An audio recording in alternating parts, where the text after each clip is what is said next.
You are listening to Revenue Insights. Today, I'm chatting with Jake Hofwegen. He's the VP of Revenue Operations and Enablement at Contentful. He's also designed and built go-to-market programs at NetSuite, Yext, McAfee, amongst others. Jake, pleasure to meet you. Pleasure to meet you, Lear. Finally connecting. So that's awesome. Yeah. We've finally got it together. Really keen to dig into things because you've been in operations for I don't know if it's polite to say how long, a little while. So for anyone that hasn't met you before, Jake, what's your story? What's your background? Yeah. So first of all, thanks for having me. My story, my background. I grew up in Amsterdam, so I'm Dutch, and started out my career with McAfee a long time ago, and moved to the US in the late 90s. Sort of during the .com hype, primarily because I wanted to develop as a leader and learn more about sales, specifically sales in the tech world. And the Bay Area really was the place to be back then if you want to learn and develop. And I also, quite frankly, and to be blunt, didn't want to spend the rest of my life implementing somebody else's vision in RevOps or sales ops, as we called it back then. And decided to pack 2 suitcases and move and never look back. And had a great ride there. We did the IPO with McAfee.com. NetSuite obviously was fantastic. Yext was amazing. Moved to New York for Yext, and we did the IPO with them. Great place to live as well, New York. And now back in the Bay Area, San Francisco, working for Contentful, running RevOps. Yeah, and enablement. Amazing. There's so many ways that I think we can take this. So let's begin with that's a serious amount of time dedicated to operations, particularly around a time that, revenue operations wasn't a thing. Sales operations was pretty new. What would you say has been the biggest thing that has changed over the past couple of decades in the operations industry? Yeah, that's good. Maybe it's good to sort of backtrack and sort of explain the rise of RevOps and what it is and what it should be and what it often isn't actually. So I'm gonna travel back in time and sort of walk through sales ops, client success ops, marketing ops, and how it all came to be, right? And so a long time ago, before the turn of the century, right?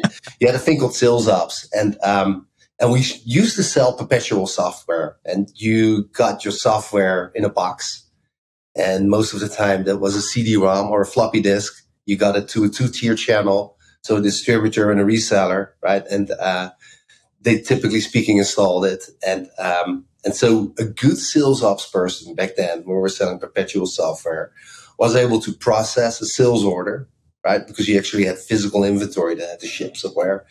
You could design a comp plan that attracted sales talent, right? Because the number one goal of a comp plan is to attract and retain sales talent and pay them handsomely if they perform, right? And so that part of the house, run a forecast goal. And so if you could do all of that, design and implement an awesome comp plan, run a forecast goal, help out with KPIs, right? Do some reporting because we didn't even have CRM back then, right? And run your order management. You were amazing, right? And it wasn't easy, right? Because shipping a physical goods and it was quite difficult actually back then, right? Making sure you had enough inventory and et cetera, et cetera. So then we saw the move to subscription, and I got lucky working for McAfee because McAfee moved from perpetual to subscription to hosted, in the time span of I think 2 years, right? So subscription obviously is the superior model for any tech company, right? Because your revenue just becomes more predictable and you tend to retain your customers better. And when we're selling subscription, client success became a thing. And suddenly we have to think about things like, our install base metrics. We have to think about churn. We have to think about GRR.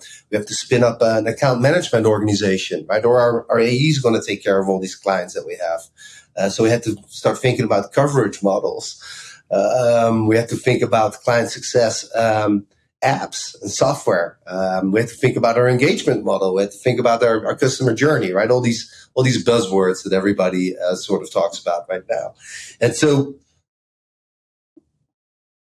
it was really hard to make sure that that person who was really awesome at order management, that person who was really awesome at designing comp plans. I think it works right now, so we're good. Yeah, thank you. That was IT jumping in with the network. Yeah, I think we are good. I think we are good. Yeah, I think we are good. And so it was really tough to basically focus on the sales ops side of the house and the client success ops side of the house, because we're just completely different skill sets. So client success ops became a thing. And for a while, we had sales operations and client success operations.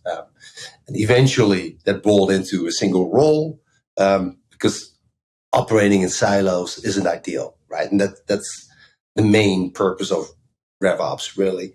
And then a little bit later on, during my career, when I was at NetSuite, SaaS was a thing, and SaaS was a thing with McAfee as well, right? Because obviously, making sure that your customer can download directly is superior. Delivering updates and is superior versus the old way of shipping software, right? There are all kinds of benefits to the cloud. I'm not going to go into that right now and bore your audience with that. But marketing ops really came into the fold when all these SaaS companies went through a huge growth spurt, and we all started to hire SDRs, BDRs, right? And I think we kind of lost our way on why we hired SDRs, BDRs in the first place. It was a training ground for the sales community, right? We couldn't find AEs fast enough, so we all developed college recruiting programs and enablement programs to hire an SDR, BDR. SDR, BDRs used to be in their role for about 9 months, and they would either get promoted to an AE or an AM role or cycle out of the company, right? But with these hiring programs, right, and we would hire hundreds at NetSuite, right, in any given year. But with these hiring programs and the influx of all these SDRs, BDRs, we kind of had to figure out how we'd get them up to speed, right? And the best way to get somebody up to speed in sales, as anybody listening to this podcast probably knows, is cold calling, right? And so, or dealing with inbound flow, and that's sort of the marketing ops side of RevOps, right? So how are we going to measure the funnel? How are we going to see if MQLs are converting to SALs, to SQLs, to SQOs? What are the conversion rates? What does the journey look like for an SDR, right? How can we enable them better? What kind of collateral do they need? And so basically, RevOps. When people talk about marketing ops and RevOps, like RevOps plays a role in the top of the funnel side of the house, but definitely not in campaign management, right? So you need to have a clear distinction. So anyways, at some point in time, we all thought it was a bright idea to sort of marry that traditional sales ops component with that traditional client success ops component, and that top of the funnel component, right? That marketing ops component, and call it RevOps.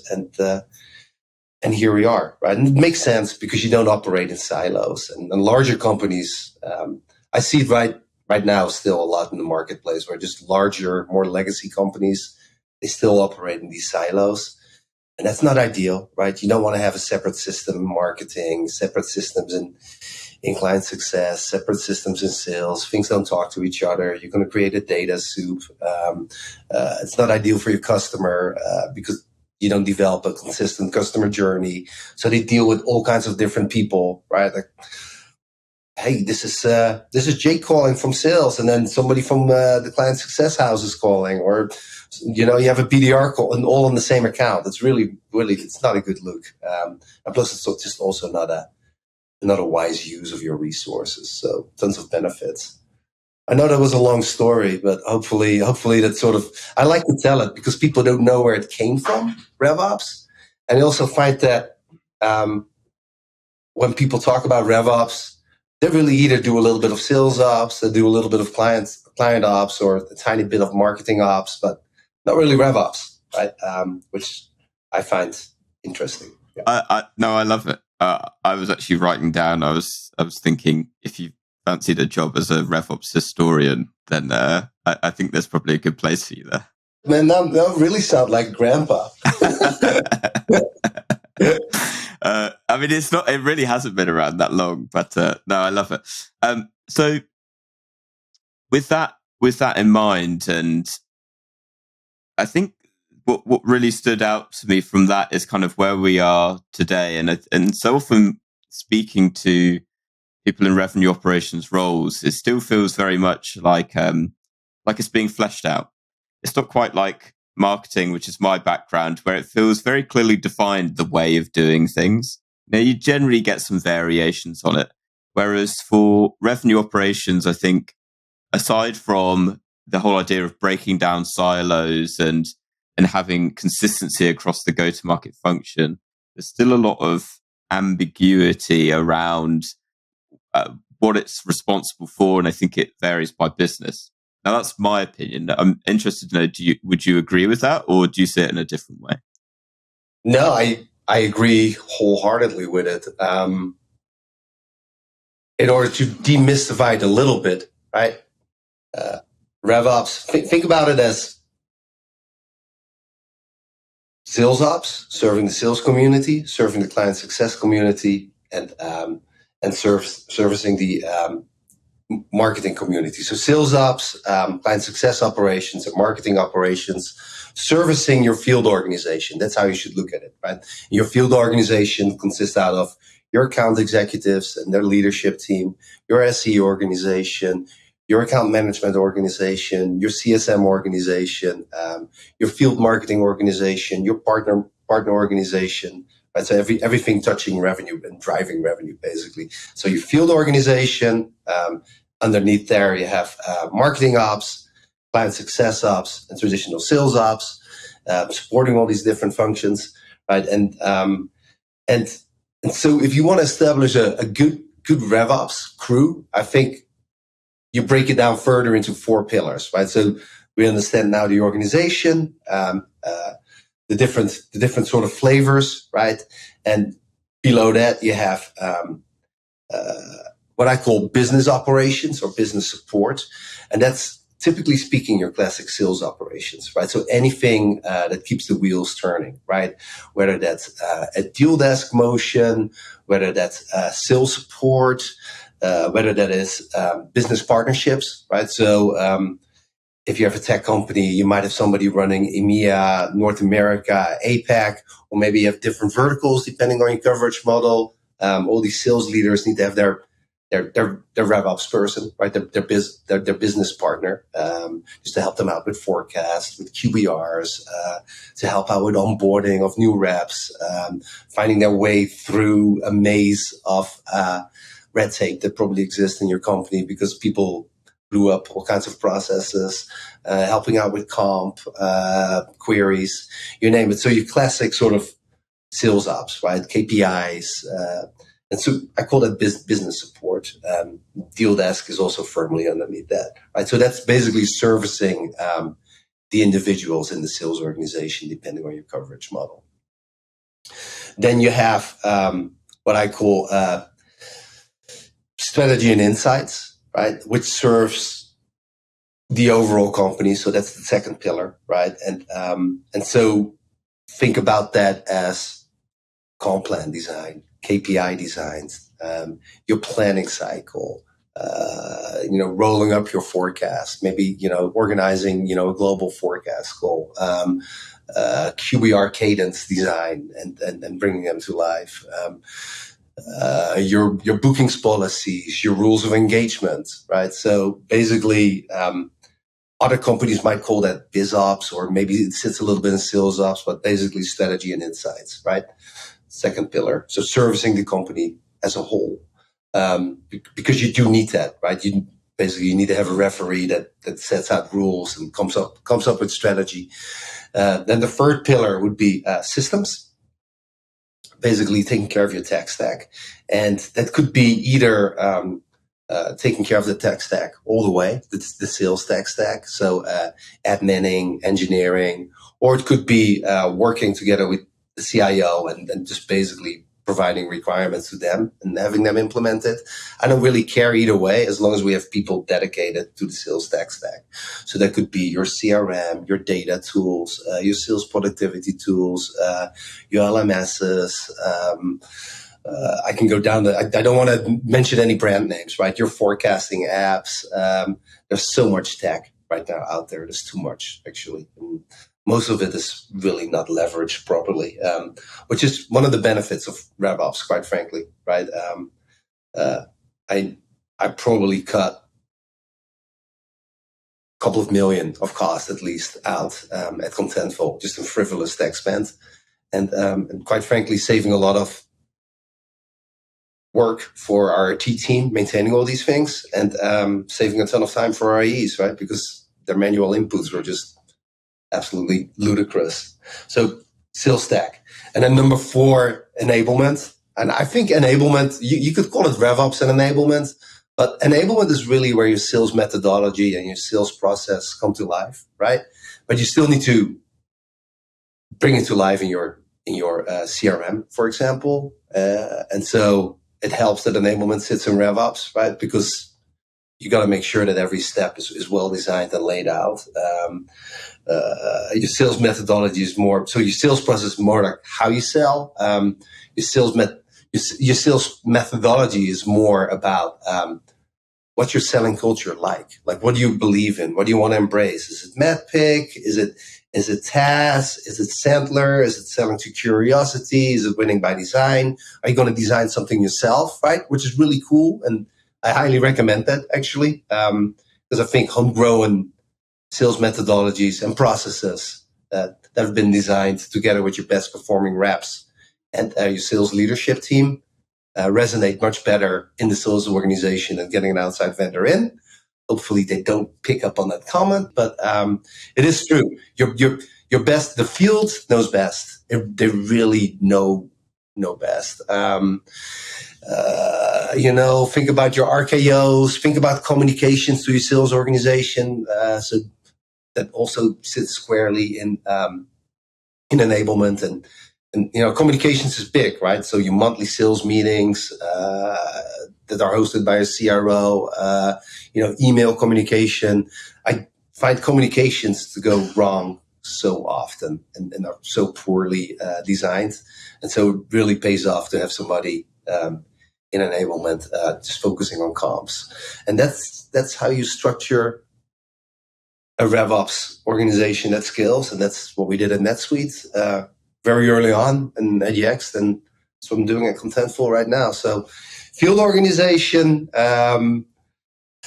if that made sense, then sales ops, marketing ops, client success ops, and then the pillars below that would be business operations, strategy and insight, systems, and enablement.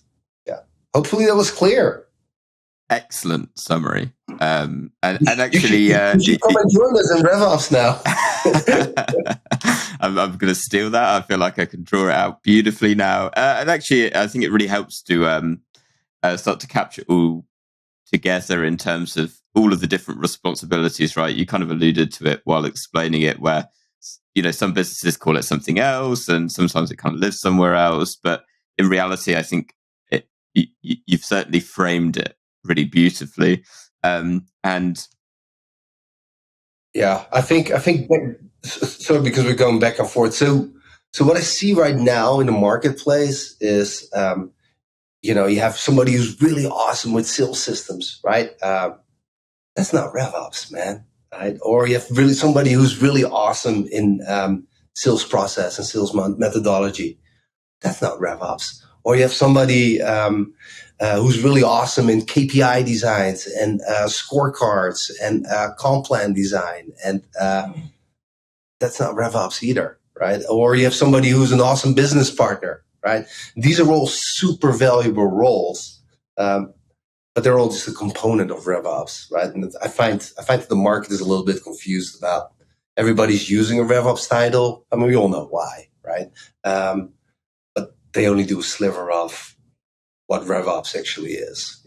Yeah, and the one that I really wanted to call out that I felt when coming into this conversation was certainly unique to me. I don't see it as frequently and would love to get your perspective on it because you've included it as one of your pillars in there. Enablement, which I think very more traditionally tends to sit within the sales function. For you, obviously, key responsibility, so much so it's literally in your title. So what's your perspective on enablement? Why do you see it fitting underneath operations?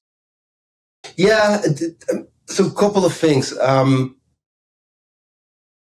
only I've only one rule in my career. I only work for CRO. I would never. So that's another thing. It's my own personal opinion. If RevOps reporting to a CFO or COO, you should run for the hills. I have zero interest in doing that. I only work for CROs. End of story, right? Because I'm part of the sales organization. I should be part of the sales organization, really, because I'm here to drive growth, and it comes with way more stress, right? But it also comes with so many benefits. I think so enablement is a separate pillar in the RevOps world, right? And you have an enablement leader, obviously, right? And I think it's really important because remember we talked about, I don't want to use the word sales process and sales methodology too much because otherwise your audience are going to, we heard it right now. But, your sales process. So think about your field organization, right? Your field organization consists out of all these roles I previously described, right? And all these people have different responsibilities in your sales process, right? When you engage with an SC, or when this makes time to engage with an SC, when does a BDR hand over an opportunity to an AE? When is the AM going to engage? What's the role of the CSM, right? And so baking and really spending a ton of time on your sales process and really making it clear, hey, these are the steps in a sales process. These are the people that are responsible. So really defining roles, right? This is the type of tech we need to support each step of the sales process is really key, right? And so a great enablement leader will take charge and develop this for you, right? For sure. And then that enablement leader certainly needs to bring it all to life, right? And not just with enablement, right? And assets and collateral and playbooks, right? But also with the people who run systems, right? Because every stage needs to be clearly visualized, right? And how are you going to do that? And which piece of tech do you need to buy? The roles and definitions, right? Play a part in compensation design, for example, or your bookings policies or your rules of engagement. And so if you have somebody in enablement working in a silo, it's harder for him or her to really get their vision across. It's harder for your CRO to get his vision across the entire sales organization. And you just have less of that in RevOps, right? Where it's just a clear, consistent flow. Yeah. Yeah, no, I asked the question, and the way that you described it is exactly what I had certainly in my head. Which very frequently, when we talk about revenue operations, what we're talking about is often what in your 4 pillars, kind of the business support role, in terms of providing data and providing insight on, here's where we're winning deals. Here's what we need to look at, and here's what we need to address. But so often sometimes the shortcoming then is, okay, now how do I implement that insight? How do I take that golden nugget of information and actually leverage it within what we're doing on a day-to-day basis? So for me, again, opinion, but that's where I see enablement coming in, because and I'm going to do exactly what you did. Like, process then comes into it, right? In terms of, for example, it might be going after this specific persona at this specific company in this country, we're seeing that our velocity is up 50%. Oh, okay, how do we do that? It's not just a case of, well, just tell someone and it happens overnight, right? It's got to be built into how the organization is being structured. So it doesn't surprise me to see enablement starting to come underneath that umbrella. No, it's a great lever. And I mean, if you think about, also KPIs, right, which you track in this business insights, right? But I mean, what can you really influence in sales enablement, right?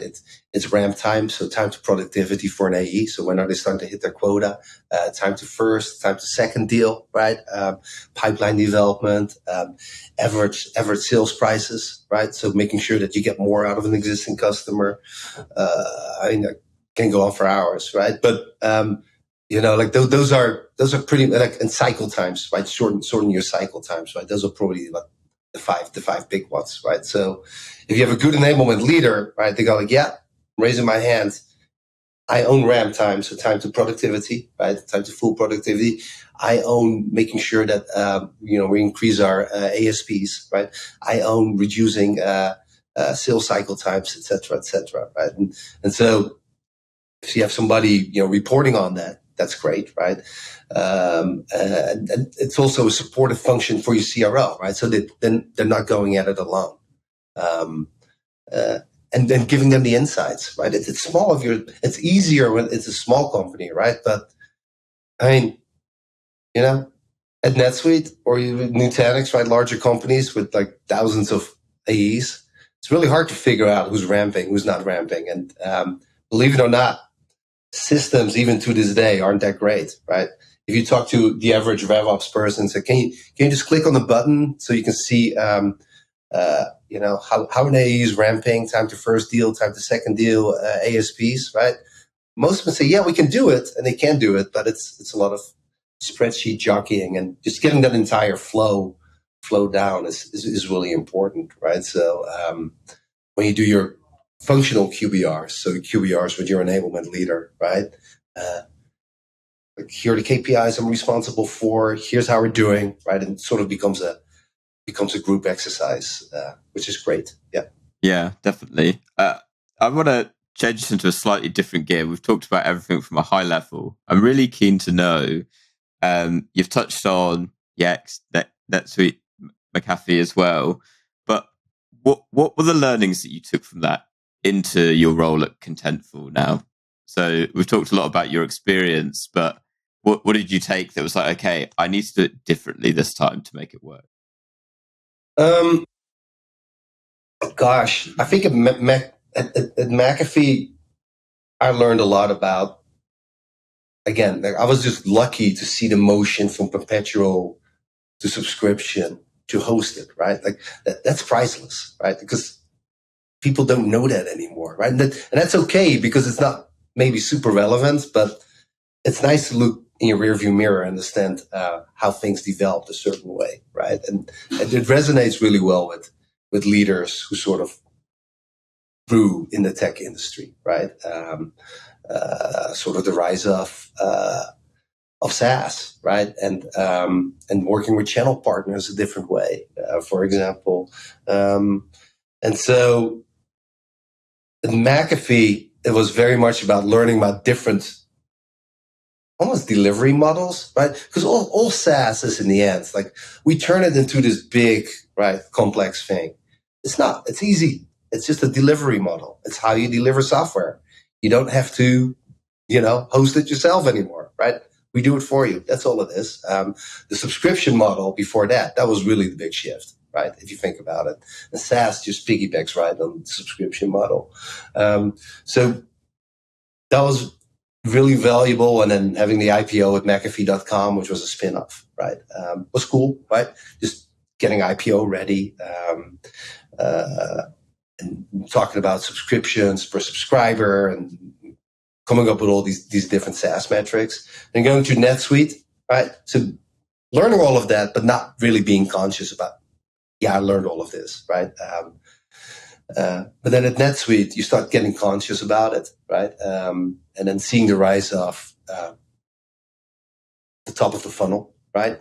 And then scaling a tech company is so, let's be honest, right? Like that was the best thing that ever happened to me, right? Going from, 80 million, whatever it was in ARR to well over $1 billion, right? And how we did that and how we reinvented the sales organization and how we spun up verticals and how we changed our strategy year after year. And it's never like people think it's easy, right? When I started out at NetSuite, it was, dude, it's never going to work. Nobody's going to put their financials in the cloud, right? It's not going to work, right? Us basically closing $50 million deals and winning against SAP and Oracle. That was priceless. But, the other thing I really learned was shifting from an inbound to an outbound organization, because every company will, if they need to cross the chasm, which is not a buzzword, you better make sure that your inbound leads are going to dry up. You have to start knocking on doors. Your efficiency and your investments in marketing is going to decline. And you just got to become a sales-led growth company, right? So all of that, and that playbook really was pretty similar at Yext. At Yext, we had to create our own category as well, which was harder, right? And so it kind of made me, Contentful was sort of a perfect place for me to be, because we have to create our own category. We have to cross the chasm. We have to evolve from a product-led growth to a sales-led growth company. And I say product-led growth because, what do you think McAfee was? Download your free virus scan, right? And talk about a product-led growth company, right? There's nothing new under the sun here. It has been done before, right? I think product-led growth is a great lever, and it's a very valuable channel for us at Contentful. But customers are not going to sign you a $1 million or $2 million deal without talking to an AE, right? And without doing an ELA, and you gotta negotiate all that stuff. So I think everything I learned in the past and sort of cobbling it together made me, this role at Contentful is perfect. You only get richer during your career in tech. Like even if you have bad experiences, they happen, right? Like Flexport wasn't my finest moment, right? It was also, it's not really a tech company, right? They're actually a freight forwarder with some tech on top, right? What am I doing here, right? There's little value of me to add, right? But I learned a lot there too, right? And I formed some great relationships there. So if you work in the industry, I guess you're going to fall on your face once or twice. Just deal with it. And if you don't, you're probably not pushing yourself hard enough. It's just part of it, right? But every company you work for, good or bad, you learn something, just put it in your backpack, and eventually you get to stitch it all together, right? And that's at least what I have been doing during my career. Yeah. Jesus, I sound old. You really make me feel old. Hey, I just asked the questions here, right? So there you go. I'll give you a question that you absolutely cannot sound old on. What have been 3 things from the past 12 months that you've done, implemented, whether it's a small change or a big one, that has had the biggest impact on your go-to-market function? I like that. That's good. Unfortunately, I got some good answers on that because I've been pretty busy here. So I'll take you over 3 things that were pretty massive here. Number 1 is, and this is the biggest one, we basically unified our field organization. And that was huge for us. So prior to me joining Contentful, we had AEs reporting into a CRO, right? We had, which is normal, and SEs, so that's normal, right? Now we had partner sitting in marketing for a bizarre reason. I don't know what the reason was, and it's fine, right? The our partner was sitting in marketing. The CSM organization was a complete silo organization together with professional services, reporting in a separate leader. Our AMs were reporting into our North America sales leader. Our BDRs were reporting into marketing, right? And talk about a mess, right? And so, we got to make sure we have a unified field organization. So all these groups need to come together, right? Number one, right? So a unified field model. But that means people need to move around, right? And it means you have to deal with a ton of resistance. And why, right? Like, why is this happening? Well, it's happening because our spend on technology is completely insane. But most importantly, like, think about your customer experience, right? You're talking to AE, then some BDR, and then some CSM somewhere else. We're not even aligned, right? So the segmentation in the CSM organization was different than the AM organization was different to the AE organization. So customers didn't even know where they would end up, right? I know it sounds really bizarre, but this is how startups operate, right? Oh, no. As another part of that, as another function of that was people were not operating in sales territories properly, right? A little bit round robin. How's that going to scale, right? So good luck also building your customer journey, but good luck building efficient prospecting strategies, right? If it's not clear, that, hey, this is Jake. Jake is the AE, the enterprise AE in the Benelux, right? And here's his AM, and here's the CSM, and we're with you every step of the way as you get up to speed on Contentful. And so that was a massive, make it sound really easy, but that was a massive shift, right? The alignment of the field organization, making sure everybody was aligned into pods, and how are you going to shift accounts around, and it was massive, right? So we did that. So I think that was number one. Number two is I spoke a little bit about crossing the chasm in terms of evolving from a PLG to an SLG company, right? And PLG is a super important motion for us. It will never go away. It's very valuable, but we have to start outbounding at Contentful, right? Because we have to. I'm not here to build, a $200 million or $300 million ARR company. It's not interesting, right? To me, at least.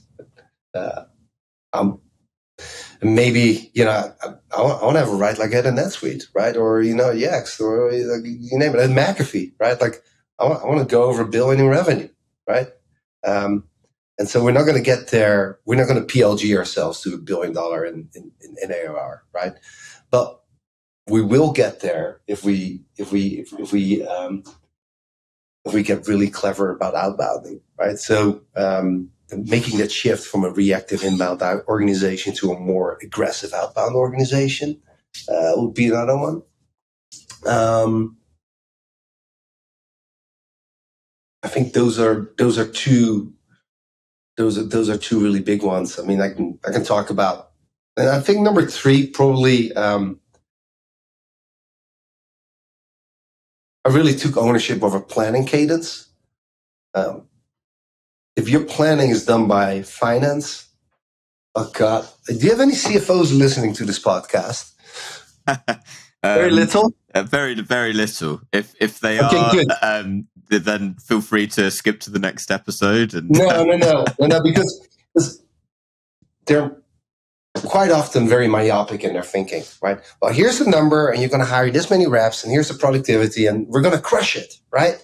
And quite frankly, what's happening in the marketplace right now, right?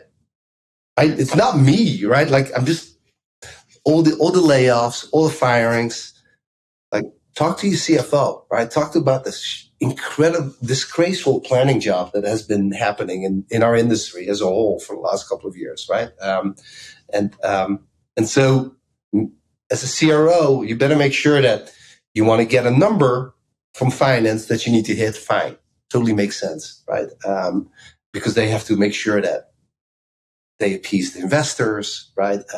It ties back to a budgeting number.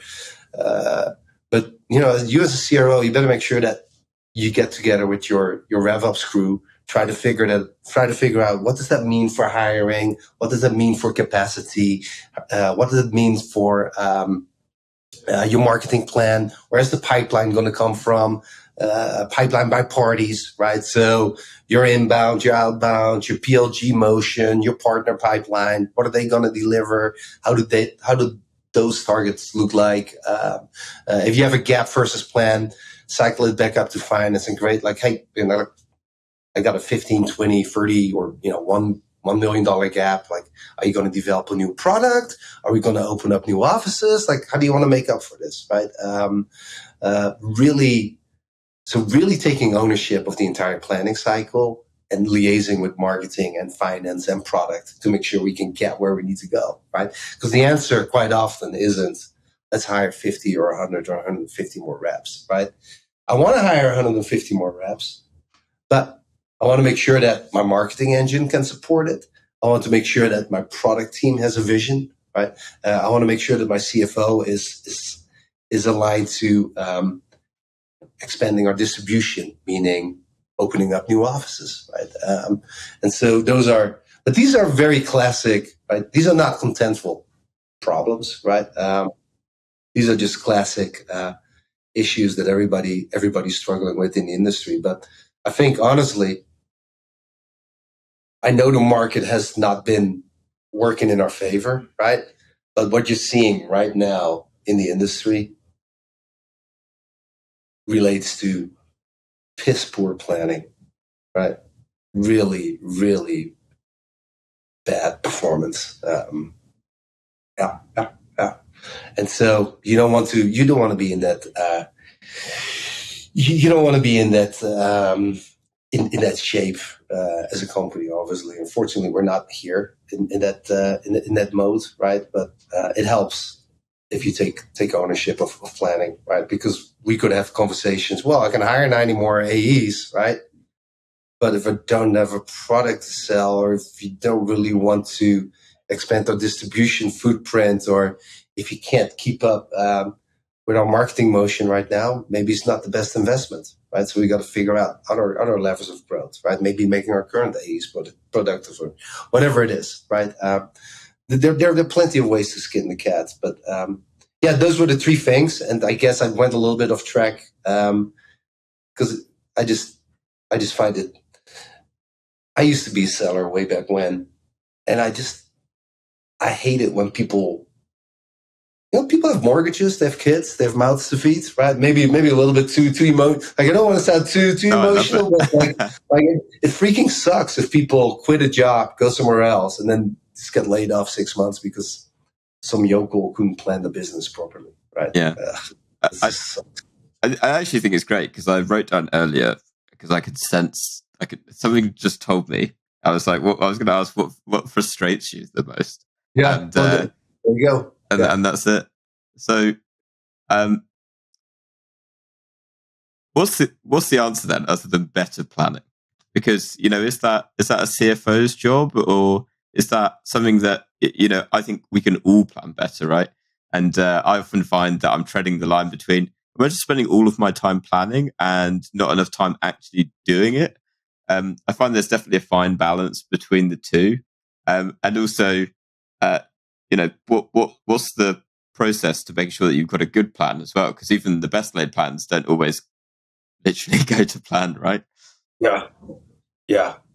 I mean, a couple of things, right? It is a team exercise first and foremost in planning. So make sure you involve marketing, make sure you involve your sales leadership organization, make sure you involve product. I mean, how many people are involving product in planning? Right? Finance is not, I can tell you that much, right? Like most RevOps leaders wouldn't do it, right?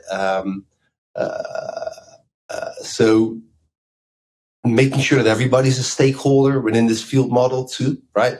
So talk to SE organization, talk to your partner organization, right? Like involve people, right? Like a plan shouldn't be hey, here's the plan, right? The plan should be a back and forth and iterative process, right? I think that's key. I see it go wrong often there. I see it go wrong often where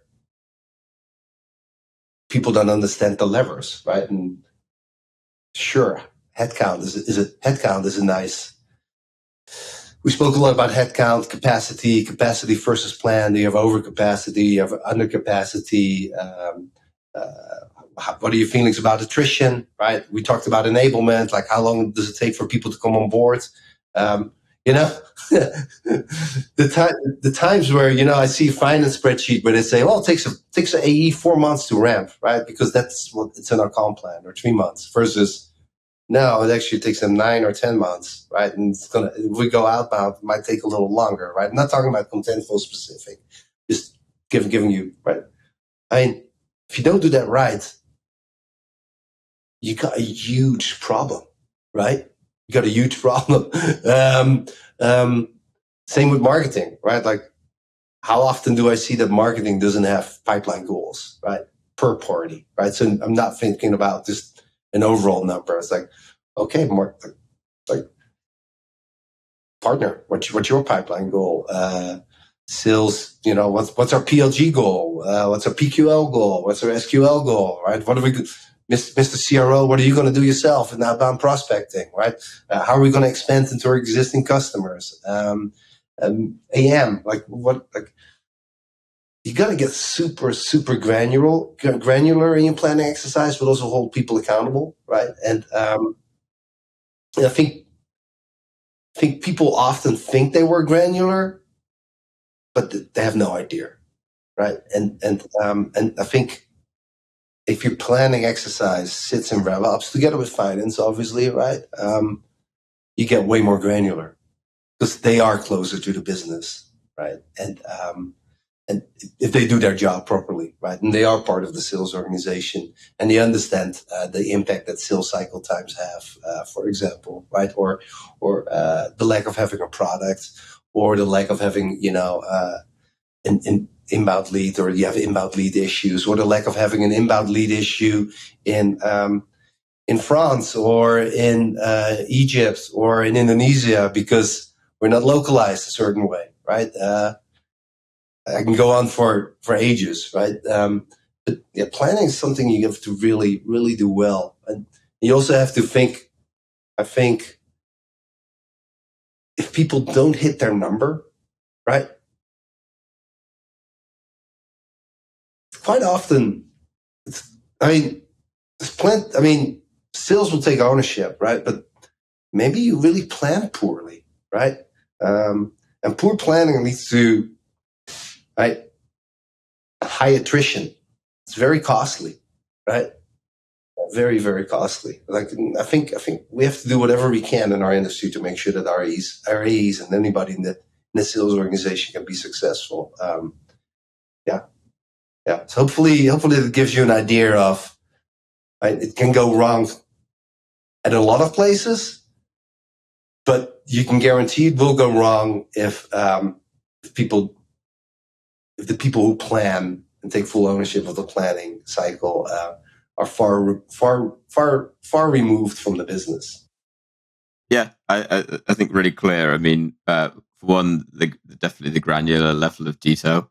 Also, what kind of came to mind as you were explaining it was also not necessarily plan B, which is like a completely alternate plan. But to your point, when someone misses a number, right, you can't be working to a system where it's if one person misses a number, that's it, we're screwed. What lever can you then pull elsewhere to be like, okay, where can we make up for this elsewhere? To me, that's where the granular level of detail comes into it, because when you've got that understanding of, if everyone hits these numbers, we are 99% sure that we're going to hit that overall revenue goal at the end of the quarter. And then it's just the question of, having that level of detail then of, okay, if we are short on leads here, or we are short on pipeline there, it's not oh God, mad scramble. What the hell do we do? It's fine. We've planned for this. We've already got this in place. Let's bring this in. Everything's fine. Not only does it create a more kind of predictable revenue model, it's a hell of a lot stressful for people working in it as well, because it's like, oh, someone knows what we're doing, fantastic, and that really helps with attrition, right? No, it helps a lot. It helps a lot. It also just, as a CEO, so maybe there's some CEOs listening to this podcast, right? It helps you as well, right? Because if you want to grow, say you want to grow your company like 100 million in ARR, right? Or do you want to do 100 million in net ACV, incremental ACV? Let's go there, right? And I come back and I roll everything up and I go like, look, man, like I got 100 million in ACV and street quota out there, right? Let's say we do about 80% of that, right? So we can, I can only do 80 million, and here's why, right? And I can really clearly articulate that. No, sales productivity already is going up. Like, we took a look at all our pipelines. Like, here are all the parties that are performing, right? Like, this is the best I can do. Then you as a CEO, okay, got it. So we got a $20 million gap, right? It's not a disaster, right? But you want to have the conversation, like at least a couple of months before we never talked about the timing of planning, right? But we can do that in a second if you can remind me of it. Okay, got a $20 million gap. Are you going to acquire somebody? Are we going to build a new product? Are we going to have a pricing and packaging exercise? Right? Do I need to invest more in my sales organization? I mean, it's gonna create awesome discussions, right? That you need to have as a CEO, right? I had it twice in my career actually where we're like, well, here's the plan, right? And we're like, I had once or twice where like, well, I think we can actually do 150, right? So if it was 100, like I know we're going to crush this. So, but most of the time you're below, right? But you need to have these discussions, right? But so timing, you need to have these discussions like a couple of months before the end of the year, right? You need to be baked, right? So there's another good planning and RevOps. So back to making it relevant to your CRO again is, I pride myself on welcome to the new year, day 1 or day 2, and actually before that, right? Here are your quotas, right?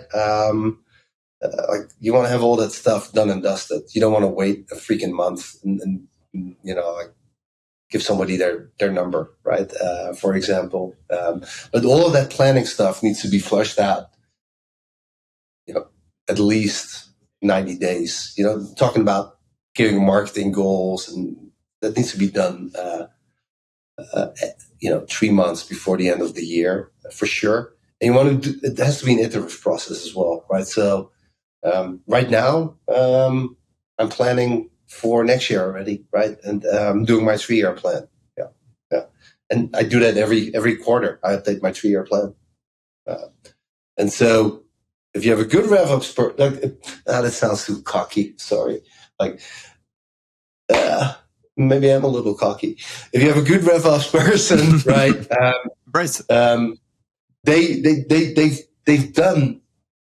They plan continuously, so it's not a crunch. Like we have to start planning everybody, right? And then your entire sales team at the last quarter of the year, or the RevOps team is completely overwhelmed. Like I do it continuously, so it's not that big of a lift. Yeah, it's important. I completely agree, and I love it. And also, not the first time I've heard it, which might reassure you, because okay, good. Because it allows you to adjust, right? When things do go wrong or there are extraneous factors, it allows you to pivot. I do wonder how that went for you going into COVID and a pandemic. Did the plan go out the window, or was it just another day in the office? Like, well, gonna have to replan for this one.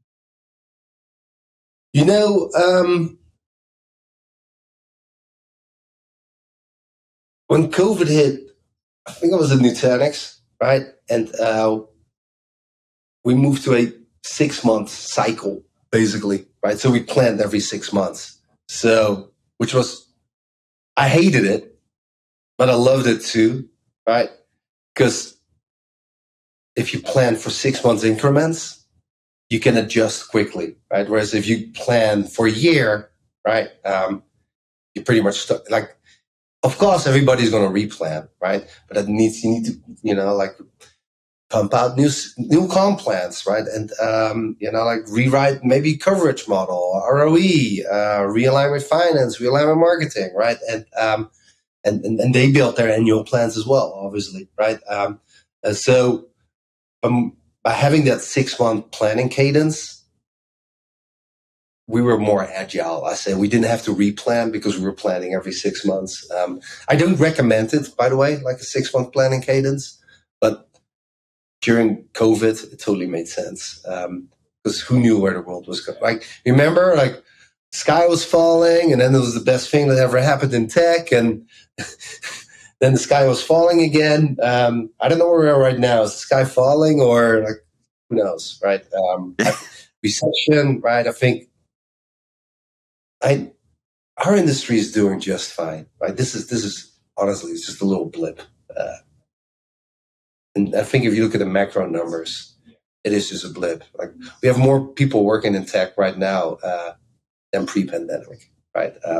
Hiring is, believe it or not, hiring is still higher than pre-pandemic, right?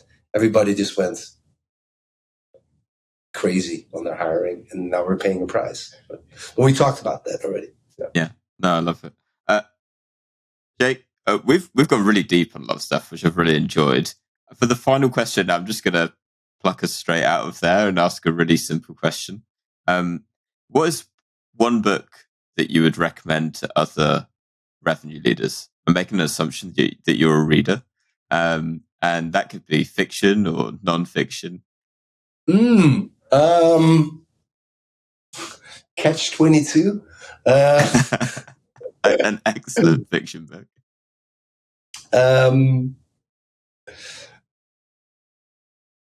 That's tough.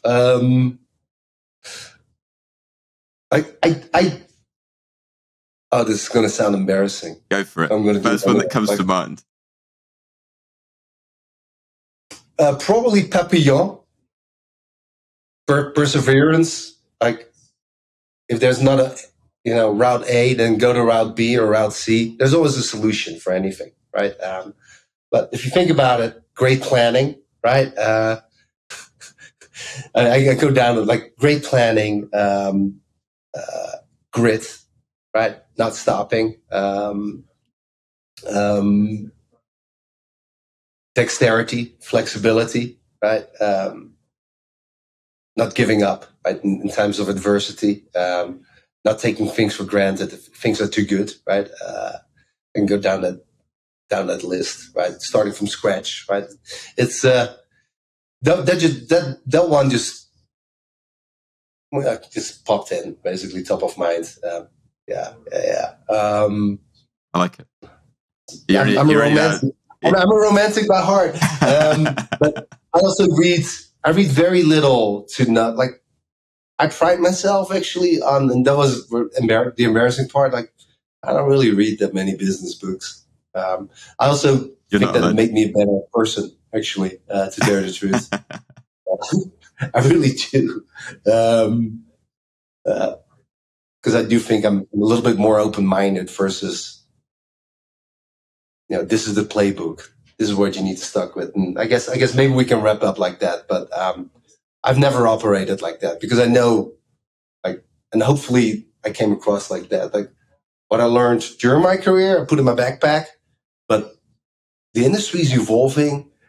People are newer. People are so much more smart. They're so much smarter now, right? Like, I could barely use Excel when I started out in my career, right? And email, right? Gen Z people, just what they do with tech and how they apply it in their work life, awesome, right? Like, it wasn't even close. So I guess don't assume that the playbook you used at your previous company is going to work, because it won't at your next. It's not relevant anymore. The industry is moving too fast, and I think just learn to recognize patterns, but continuously develop and shape your new playbook is key. And that's back to not reading books, business books. I read a lot. I really do, but more novels, right? Which I find teach lessons in their own way as well, and that's why I feel the need to mention it. It really can be a fiction book and not a non-fiction. So. Yeah. I mean, and you work like Microserves is an awesome book, or JPOT. Those are both awesome books if you want to read and learn a little bit about their industry, but in a fun way, right? More of the human characteristics in our industry versus, boring business book. The Circle from David Eggers is a really cool book. Like I really recommend it. Like I can't recall the writer of Microserves now, and that's bad. I'm going to Google it while you ask me another question. Don't worry. It was actually I'm going to make it even easier because that was my last question. But we will include links down to all of those. So Jake, I'm going to rely on you to send me a link, and I'll make sure to include it on the show notes. So everyone can go searching for it, because if anyone is like me, I really could do as a break from nonfiction every now and again. Douglas Copeland was the writer of Microsoft Serves and JPOT. Like I highly recommend reading Microserves and then reading JPOT right after it, and then reading The Circle. You're gonna love it. And it's not a business book, but it has a lot to do with our industry and specifically how we work and operate, and also how our industry impacts humanity. Yeah. Geez, I can't believe we went all the way there. Let's pause there. We'll come back for part 2 to go into that. Yeah. Jake, absolute pleasure to chat today. If I don't know how active you are online, but is there anywhere where people could connect with you, ask any questions, or are you going off the grid after this? I'm just on LinkedIn. After you read The Circle, you understand why I'm just on LinkedIn. So you can find me on LinkedIn. Like I'm active there. Like I respond. I like to help. So you can find me there. And you have my email address now, so you can email me. I'm going to follow up after I read. Yeah, I'm going to follow up after I read The Circle and be like, that's it. All right, Jake. Thank you so much again. I really enjoyed talking to you. All the best. Good luck. Cheers. Bye.